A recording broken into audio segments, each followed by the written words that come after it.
Hey everyone, welcome and welcome back to YouTube channel. कैसे हो आप सब? तो आज की वीडियो में हम लोग डिस्कस करने वाले हैं डी ट्रिपल एस बी का जो टीजीटी का नेचुरल साइंस का सिलेबस है। हम लोगों को पता है कि डी ट्रिपल एस बी का पेपर है वो दो पार्ट्स में डिवाइडेड रहता है। एक तो होता है पार्ट ए और दूसरा होता है पार्ट बी।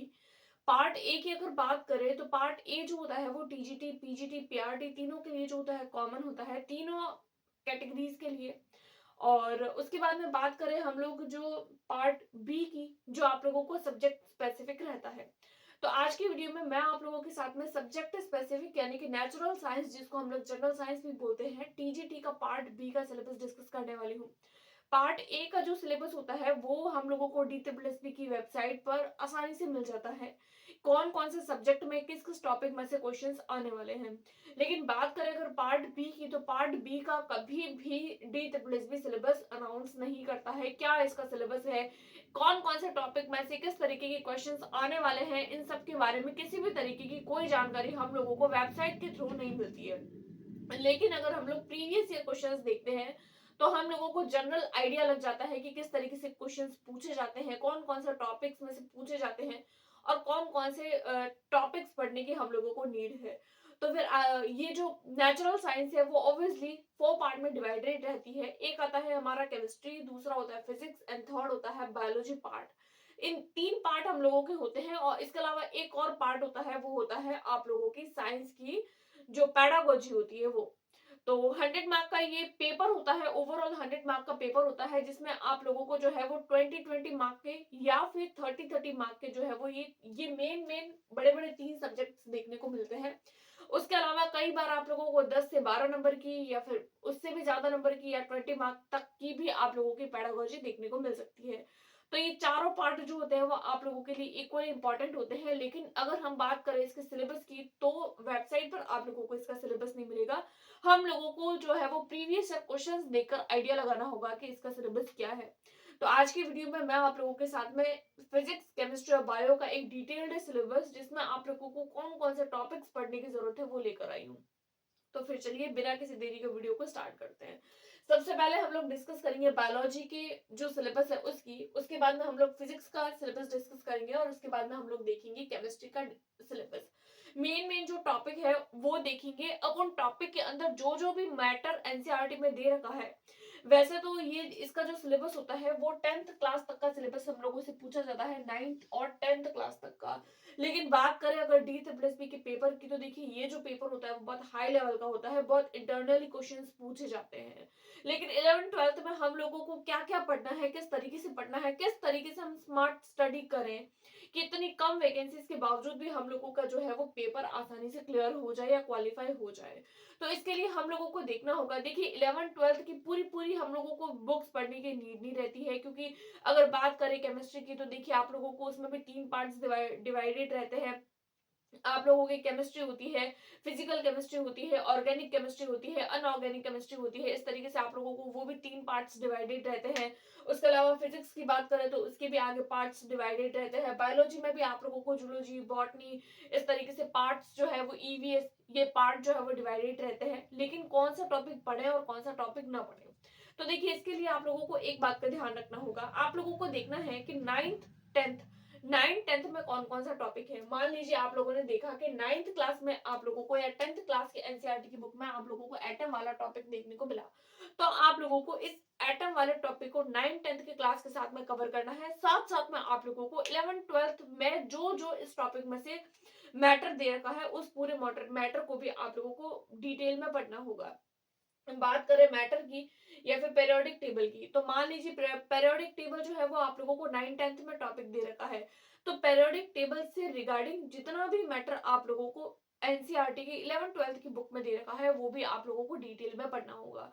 तो कोई भी टॉपिक पढ़ना जो है तो उसको डिटेल में पढ़ना है। अगर उस टॉपिक से रिगार्डिंग किसी भी तरीके के न्यूमेरिक्स अगर एग्जाम में पूछे जा रहे हैं, तो वो न्यूमेरिक्स भी आप लोगों को देखने होंगे। लेकिन वो न्यूमेरिक्स आप लोगों को देखने होंगे जो आप लोगों को, वो टॉपिक्स जो आप लोगों को 9th 10th की बुक में देखने को मिल रहे हैं, उन टॉपिक्स को पढ़ना है जो 9th 10th में दे रखे हैं, लेकिन उस लेवल का जो 11th 12th में है। तो आप लोगों को समझ आ गया होगा कि आप लोगों को पढ़ाई किस तरीके से करनी। अब हम लोग चलते हैं हमारे सिलेबस की और के कौन कौन से सब्जेक्ट्स में से कौन कौन से टॉपिक्स आप लोगों को जो बड़े बड़े जो है वो बड़े-बड़े तरीके से आप लोगों को पढ़ने हैं, यानी कि एक टॉपिक मैं आप लोगों को बताऊँगी। अब उस टॉपिक से रिगार्डिंग आप लोगों को 11th, 12th, 9th, 10th इन सारी बुक्स में जितना भी मैटर दे रखा है, वो सारा का सारा मैटर कवर करना होगा। और ये जो स्ट्रैटेजी रहने वाली है, वो एक प्रॉपर स्मार्ट स्टडी वाली स्ट्रैटेजी रहने वाली है, क्योंकि ये एक ऐसा एग्ज़ाम है जिसमें रटा मारने से या फिर आप लोग अगर सोचते थे कि आप लोग सिर्फ़ ऊपर-ऊपर से पढ़ लेंगे तो उससे सिलेक्शन नहीं होगा। एक प्रॉपर गाइडेंस और प्रॉपर स्मार्ट स्टडी के साथ में अगर आप लोग स्टडी करते हैं तो ही आप इस एग्जाम को क्वालिफाई कर पाएंगे। सबसे पहले हम लोग डिस्कस करेंगे केमिस्ट्री के सिलेबस को। तो देखिए केमिस्ट्री में आप लोगों को जो है वो कौन कौन से टॉपिक्स पूछे जाएंगे। तो देखिए सबसे पहले तो आप लोगों को पढ़ना होगा एटम। अब एटम से रिगार्डिंग जितने भी आप लोगों को रूल्स दिए गए हैं या फिर अगर कोई भी मॉडल दिया गया है तो वो सारे के सारे रूल्स, सारे के सारे मॉडल्स, जितने भी आप लोगों को न्यूमेरिकल्स दे रखे हैं 11th-12th क्लास तक की बुक में, तो वो सारे पढ़ने होंगे। उसके अलावा बात करें मैटर की, पीरियोडिक टेबल की। अब पीरियोडिक टेबल से रिगार्डिंग भी आप लोगों को कई बार डेप्थ में बहुत पढ़ना पड़ता है। 11th-12th में बहुत ज्यादा डेप्थ में दे रखा है, तो वो सारा का सारा आप लोगों को अपना सिलेबस कवर करना होगा पीरियोडिक टेबल को लेकर। उसके बाद में हम लोग देखते हैं कार्बन और हाइड्रोकार्बन। कार्बन और हाइड्रोकार्बन से रिगार्डिंग चीजें जो है वो आपको ऑर्गेनिक में भी देखने को मिलती है, इनऑर्गेनिक में भी देखने को मिलती है। तो दोनों को आप लोगों को बहुत अच्छे से और 12th तक की क्लास की बुक में से कर सकते हैं। उसके अलावा हम लोग देखें एसिड, बेस एंड सॉल्ट। अब एसिड, बेस और सॉल्ट में से आप लोगों को जो है वो अरेनियस की जो भी थियरी है वो भी देखनी होगी। इसके अलावा आप लोगों को H प्लस के बारे में, OH प्लस के बारे में, पीएच स्केल के बारे में, अब एसिड, बेस और साल्ट, एसिड का क्या हमारे जीवन में रोल है, क्या ये हमारे लिए फायदेमंद है तो किस लेवल का है, क्षार क्या करते हैं, इनके क्या यूजेस है। तो ये सारी की सारी चीजें, यानी एसिड, बेस और साल्ट के रिगार्डिंग जितनी भी चीजें हैं, एसिड कैसे बनते हैं, क्षार कैसे बनते हैं, क्या हम इनका यूज करते हैं, क्या कैसे ये हमारे लिए प्रॉफिटेबल है, किस तरीके से ये हमारे लिए नॉन प्रॉफिटेबल है, तो वो सारी की सारी चीजें हम लोगों को डिटेल में देखनी होगी। उसके बाद में हम लोग बात करें मेटल की, नॉन मेटल्स की। तो देखिए मेटल और नॉन मेटल के रिगार्डिंग आप लोगों को 7th क्लास की बुक में, 8th क्लास की बुक में, 9th क्लास की बुक में और 10th क्लास की बुक में, सब क्लासेस में मिल जाएगा। साथ साथ में आप लोगों को 11th और 12th क्लास में से भी इसके जो जो भी फिजिकल प्रॉपर्टीज होती है, जो भी इसकी केमिकल प्रॉपर्टीज होती है, ये सब पढ़नी होगी आप लोगों को मेटल एंड नॉन मेटल में। उसके अलावा हम लोग देखें तो केमिस्ट्री इन डेली लाइफ, यानी डेली लाइफ से रिगार्डिंग जितने भी आप लोगों को फॉर्मूलेज दे रखे हैं केमिस्ट्री के अंदर, सारे के सारे, जैसे मान लीजिए NaCl हो गया, तो NaCl आपके क्या यूज है, इसका कैसे बनता है, कैसे जो है वो इसकी फिजिकल प्रॉपर्टी क्या है, इसकी केमिकल प्रॉपर्टी क्या है, तो NaCl से रिगार्डिंग सारी चीजें। उसके बाद में देखें तो KOH, तो KOH कैसे बनता है, क्या यूजेस है, क्या उसके नुकसान हो सकते हैं, तो उसके रिगार्डिंग जितनी भी चीजें, तो केमिस्ट्री जहां जहां डेली लाइफ में यूज आ रही है तो वो सारी चीजें आप लोगों को देखनी होगी। उसके बाद में हम लोग बात करें फिजिक्स की। तो देखिए फिजिक्स में आप लोगों को ग्रेविटेशन, अब ग्रेविटेशन से रिगार्डिंग जितने भी न्यूमेरिकल्स है, आप लोगों को डेरिवेशंस है, वो भी एक बार के देखने पड़ेंगे। वैसे तो डेरिवेशंस नहीं पूछे जाते हैं आप लोगों के पेपर में, क्योंकि ऑब्जेक्टिव पेपर होता है, लेकिन फिर भी डेरिवेशन अगर आप लोग पढ़ते हैं तो आप लोग न्यूमेरिकल्स जो है वो आसानी से सॉल्व कर पाएंगे। उसके बाद में देखते हैं फ्लोटेशन, फिर साउंड्स, मोशंस। देखिए फिजिक्स वाला पोर्शन ऐसा है जो आप लोगों का ज्यादातर जो है वो मैथमेटिक्स से रिगार्डिंग होता है, क्योंकि बहुत सारे न्यूमेरिकल क्वेश्चंस आप लोगों को इसमें से देखने को मिलेंगे। और हर टॉपिक में से, ग्रेविटेशन वाले टॉपिक में से भी आप लोगों को न्यूमेरिकल्स देखने को मिलेंगे 11th-12th की क्लास में, साउंड टॉपिक में से भी और मोशन वाले टॉपिक में से भी। उसके बाद में वर्क, पावर। तो देखिए ये सारे के सारे जो टॉपिक होते हैं वो सब न्यूमेरिकल्स से रिगार्डिंग है।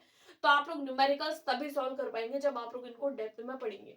उसके बाद में हम लोग देखते हैं इलेक्ट्रिसिटी। इलेक्ट्रिसिटी के अलावा अगर देखें एनर्जी, सोर्सेस ऑफ एनर्जी। अब एनर्जी भी अपने आप में बहुत बड़ा टॉपिक है। 10th क्लास की बुक में आप लोगों को एनर्जी वाला टॉपिक देखने को मिलेगा, लेकिन अगर आप लोग डेप्थ में पढ़ना चाहे तो आप लोगों को 11th-12th को भी अच्छे से कवर अप करना होगा। उसके बाद में हम लोग देखिए मोशन। तो मोशन में से भी आप लोगों को जो है वो न्यूमेरिकल्स देखने को मिल जाएंगे। तो ये जो है वो आप लोगों का फिजिक्स का सिलेबस रहेगा। अब इन टॉपिक्स में से जो भी चीजें आप लोगों को 9th, 10th, 11th, 12th में से देखने को मिलेगी वो आप लोगों को पढ़नी पड़ेगी, वो भी डिटेल में। उसके बाद में हम लोग बात करें बायोलॉजी की। तो देखिए बायोलॉजी का सिलेबस जो होता है वो इन दोनों सिलेबस से काफी वास्ट होता है, बहुत सब कुछ पढ़ना होता है और बहुत डिटेल में पढ़ना होता है, तब जाके हम कोई है वो बायोलॉजी के क्वेश्चंस जो है वो सॉल्व कर पाते हैं। तो बायोलॉजी के अंदर आप लोगों को सेल, टिश्यूज, सेल के बारे में, टिश्यूज के बारे में, जितने भी ऑर्गन्स है हमारी बॉडी के अंदर, कंट्रोल एंड कोऑर्डिनेशन, यानी हमारा माइंड, हमारा हार्ट और जो भी हमारा नर्वस सिस्टम है, CNS, PNS, वो सारा आप लोगों को पढ़ना होगा डिटेल में। उसके अलावा हम लोग देखिए ईवीएस। ईवीएस यानी कि जो भी एनवायरमेंट स्टडी, यानी कि नाइन्थ और 10th की अगर हम बुक देखते हैं तो उसके अंदर हम लोगों को जो है वो साइंस के साथ साथ में, यानी केमिस्ट्री, फिजिक्स और बायो के साथ में ईवीएस के कुछ कुछ चैप्टर्स दे रखे हैं, तो आप लोगों को वो भी साथ साथ पढ़ने होंगे, क्योंकि प्रीवियस ईयर में उन सब टॉपिक्स वैसे भी आप लोगों को क्वेश्चंस पूछे गए हैं। उसके बाद में लाइफ प्रोसेस, हमारा क्या लाइफ प्रोसेस है उसके रिगार्डिंग ऑल सिस्टम, यानी हमारे बॉडी के जितने भी सिस्टम है, जैसे रेस्पिरेटरी सिस्टम हो गया, आप लोगों का जो है वो स्केलेटन सिस्टम हो गया, उसके अलावा आप लोगों का एक्सक्रीटरी सिस्टम है और डाइजेस्टिव सिस्टम है, रिप्रोडक्टिव सिस्टम है, जितने भी सिस्टम्स है वो सारे के सारे आप लोगों को देखने होंगे। उसके अलावा डाइवर्सिटी ऑफ लिविंग ऑर्गेनिज्म, यानी कि अगर आप लोग बात करें ह्यूमन बीइंग की तो उनकी डाइवर्सिटी के बारे में भी पढ़ना होगा, प्लांट्स की डाइवर्सिटी के बारे में पढ़ना होगा। उसके अलावा एल्गी, फंजाई और प्लांटी, एनिमिलिया, जितनी भी चीजें हैं इनको लेकर, तो ये सारी की सारी आप लोगों को देखनी होगी। प्लांट से रिगार्डिंग जितनी भी चीजें हैं वो सब आप लोगों को पढ़नी है बायोलॉजी वाले पोर्शन में, और ह्यूमन बीइंग से और एनिमल से रिगार्डिंग चीजें तो है। उसके अलावा हम लोग बात करें डिजीज से, कौन कौन सी डिजीज किस किस के कारण होती है, किस किस तरीके से होती है, क्या उसके रीजंस है और क्या उसके बचाव हो सकते हैं, क्या उसके उपचार हो सकते हैं, तो ये सारी चीजें आप लोगों को बायोलॉजी वाले पोर्शन में देखने को मिलेगी। ये तो थे कुछ मोटे मोटे टॉपिक्स। इसके अलावा भी अगर आप लोगों को कुछ लगता है कि नहीं, इसके अलावा भी एक दो टॉपिक जो है वो ऐड ऑन हो सकते हैं, तो वो भी हम लोग जरूर डिस्कस करेंगे। आप लोग कमेंट में मुझे जरूर बताइएगा। इसके अलावा अगर आप लोगों को वीडियो पसंद आ रही है, please like, subscribe and share. Thanks for watching.